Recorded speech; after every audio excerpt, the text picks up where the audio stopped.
जिला दाबी रखिला सांबादिक संघ।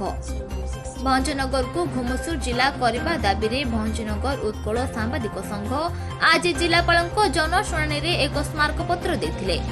भंजनगर घुमुसुर जिला जो सब अधिनियम रही से सब थिले सुधा शासक दलर चक्रांत जोगु जिला घोषित हो पारुने।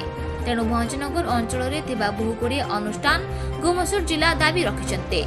उत्कल सांबादिक संघर कर्मकर्ता और सांबादिक बंधु माने बैनर धरी सहर परिक्रमा करी शेष में जिलापाल को भेटिथिले।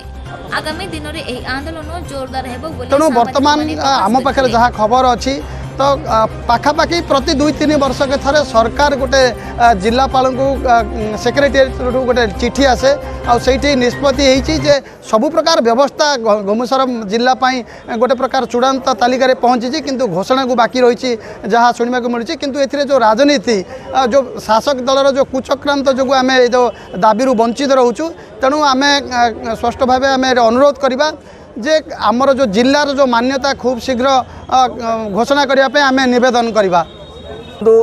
दीर्घ 30 वर्ष धरी भंजनगर अधिवासी भंजनगर विभिन्न संगठन आज पर्यंत आंदोलन करि किंतु याकू सरकार अणदेखा करि आम अंचल मुख्यमंत्री अछंती किंतु भंजनगर भंजनगर उपखंड कौन चिंता नहीं।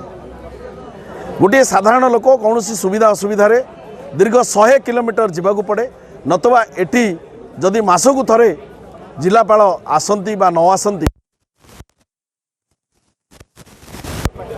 एटी 7-8टी ब्लॉक रही भंजनगर उपखंड रे किंतु या को जिला मान्यता दि जाउनी। लोकंर आंदोलन सहित आमे सांबादिक माने इलेक्ट्रोनिक मीडिया कहतु कि पेपर मीडिया कहतु समस्ते बारंबार अनेक थर सरकार निकट में उपस्थापना करूँ घुमुसर जिला दाबी करूँ